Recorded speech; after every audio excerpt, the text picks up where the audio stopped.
হাজত মহিলাৰ আত্মৰক্ষাৰ কৌশল শীৰ্ষক কৰ্মশালা সম্পন্ন। তীৰ্থনগৰী হাজোৰ বহিমান কাৰাটে একাডেমীত আজি সফলতাৰে সম্পন্ন কৰে মহিলাৰ আত্মৰক্ষাৰ কৌশল শীৰ্ষক এক কৰ্মশালা।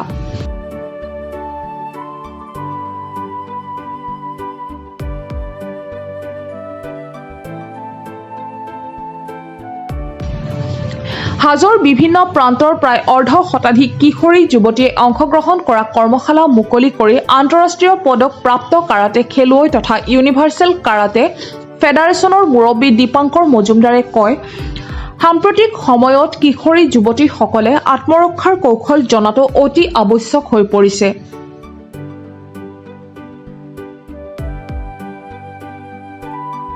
কিয়নো এগৰাকী যুৱতীয়ে বাটে পথে এচাম দুষ্ট চক্ৰৰ দ্বাৰা শাৰীৰিকভাৱে নিৰ্যাতনৰ বলি হ'বলগীয়া হোৱাৰ নজিৰ নথকা নহয়। তেনে সময়ত কিশোৰী যুৱতীসকলে অনাকাংক্ষিত পৰিস্থিতিৰ সৈতে মোকাবিলা কৰিব পৰাকৈ মানসিক আৰু শাৰীৰিকভাৱে শক্তিশালী হ'ব পৰাকৈ সমৰকলা বিদ্যা আয়ত্ত কৰাটো অতি প্ৰয়োজন। সমৰকলাৰ জৰিয়তে কিশোৰী যুৱতীসকলে আত্মৰক্ষাৰ কৌশল আহৰণ কৰি দুষ্ট চক্ৰক দমন কৰি নিজে সুৰক্ষিত হৈ থাকিব পাৰিব বুলি মন্তব্য কৰে দীপাংকৰ মজুমদাৰে। মহিলাৰ আত্মৰক্ষাৰ কৌশল শীৰ্ষক এই কৰ্মশালাত দীপাংকৰ মজুমদাৰ, হিয়াশ্ৰী কলিতা, হৰ্ষিতা দাস, মনীষা দেৱীয়ে আত্মৰক্ষাৰ কৌশল কিশোৰী যুৱতীসকলক প্ৰদৰ্শন কৰি উৎসাহিত কৰে।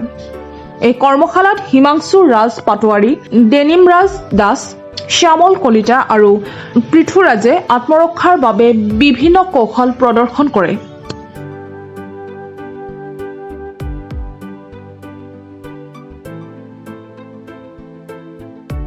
একচুৱেলি আজি যি বৰ্নিমান কেৰেটে একাডেমীৰ সৌজন্যত যি ছোৱালীৰ যিটো আত্মৰক্ষাৰ কৌশল সেইটো বৰ উৎকৃষ্ট মানৰ হৈছে আৰু বৰ্তমান যুগত এইটো অতি সুন্দৰ পদক্ষেপ লোৱা বুলি আমি ভাবিছোঁ।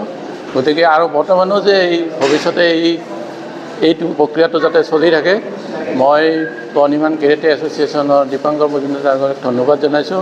আজি এই প্ৰশিক্ষণৰ জৰিয়তে ছোৱালীসকলৰ আত্মৰক্ষাৰ কাৰণে যি কৌশল শিকোৱা হৈছে খুবেই প্ৰয়োজনীয়, কাৰণ আজিৰ সমাজখন যথেষ্ট বিশৃংখলতাৰ বাবে আগবাঢ়ি গৈছে আৰু সেই সমাজত এই ছোৱালীখিনিক আত্মৰক্ষাৰ কাৰণে যিখিনি শিকোৱা হৈছে সেইখিনি যথেষ্ট উপকাৰিতা আছে।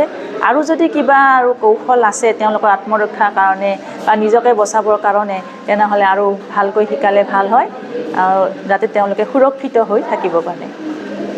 মোৰ ফালৰ পৰা এনেকুৱা কৌশল লাগে আৰু নিজক বচাই ৰাখিবৰ কাৰণে ছোৱালী আৰু কোনোবাই যদি ঠাট্টা মস্কৰা কৰে তেওঁলোকে আগবাঢ়ি আহিব লাগে, ঠাট্টা মস্কৰা কৰিব নালাগে। মোৰ ফালৰ পৰা এনেকুৱা নিজক বচাই ৰখাৰ কাৰণে বহুতো কৌশল আছে, সেই কৌশলবিলাক চব শিকাব লাগে আৰু এনেকুৱা কৌশল শিকিব লাগে বা এনেকুৱা কিটিপবিলাক শিকিব লাগে, জানিব লাগে, ইয়াৰ পৰা যাতে সকলোৱে নিজক নিৰাপদ কৰি ৰাখিব পাৰে। ছোৱালীয়ে নিজৰ সংৰক্ষণখিনি সিহঁতে নিজে ধুনীয়াকৈ কৰি ল'ব পাৰিব। আমি হাজোৰ বহিমান কাৰাটে একাডেমীত এটা এদিনীয়া ছোৱালীসকলৰ কৰ্মশালা ৰাখিছিলোঁ, যিটোৰ নাম দিয়া হৈছিল ছেল্ফ ডিফেন্স ফৰ গাৰ্লছ। এই কাৰ্যসূচীত আমাৰ হাজো অঞ্চলৰ লগতে পাৰ্শ্বৱৰ্তী অঞ্চলৰ প্ৰায় অৰ্ধ শতাধিক যুৱতীয়ে আজি অংশগ্ৰহণ কৰে আৰু এই শিবিৰত আমি আজি কৰ্মশালাত আমি শিকাইছিলোঁ যে এজনী ছোৱালীয়ে কেনেদৰে নিজকে আত্মৰক্ষা কৰিব লাগে, ছোৱালীগৰাকীৰ হাতত ধৰিলে, চুলিত ধৰিলে বা দেহৰ কোনো অংশত ধৰিলে কেনেদৰে আত্মৰক্ষা কৰিব লাগে, আমি সেই সন্দৰ্ভত এটি তেওঁলোকক আভাস দিছিলোঁ। আৰু আমি ছোৱালীসকলক বিশেষকৈ মানসিকভাৱে শক্তিশালী কৰি তোলাৰ বাবেই আজিৰ এই অনুষ্ঠানটো আমি ৰাখিছিলোঁ।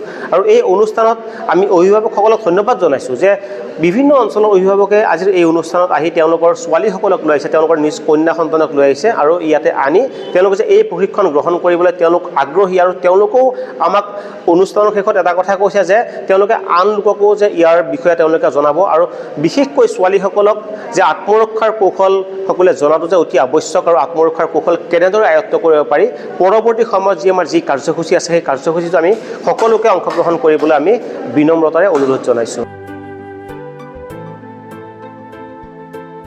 হাজোৰ পৰা কমলাকান্ত দাসৰ ৰিপৰ্ট, প্ৰাত টাইম ডিজিটেল।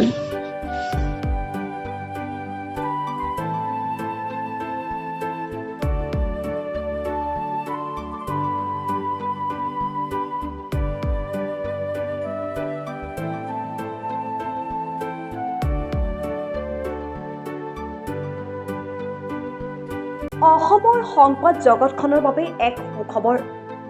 নৰূপ নসাজেৰে প্ৰায় 30 বছৰীয়া অভিজ্ঞতাপুষ্ট সাপ্তাহিক কবচ পুনৰ এবাৰ ৰাজ্যৰ মাজলৈ।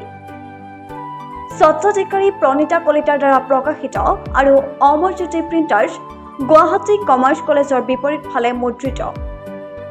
আমাৰ ঠিকনা মুখ্য কাৰ্যালয় অসম ফৰেষ্ট স্কুল, হৰি মন্দিৰ পথ, গুৱাহাটী আৰু অস্থায়ী কাৰ্যালয় কলিতা মাৰ্কেট, বিজয়নগৰ, কামৰূপ, অসম। মোবাইল নং 9435114666 আৰু 7024722813। Mail ID probhatiahom@gmail.com।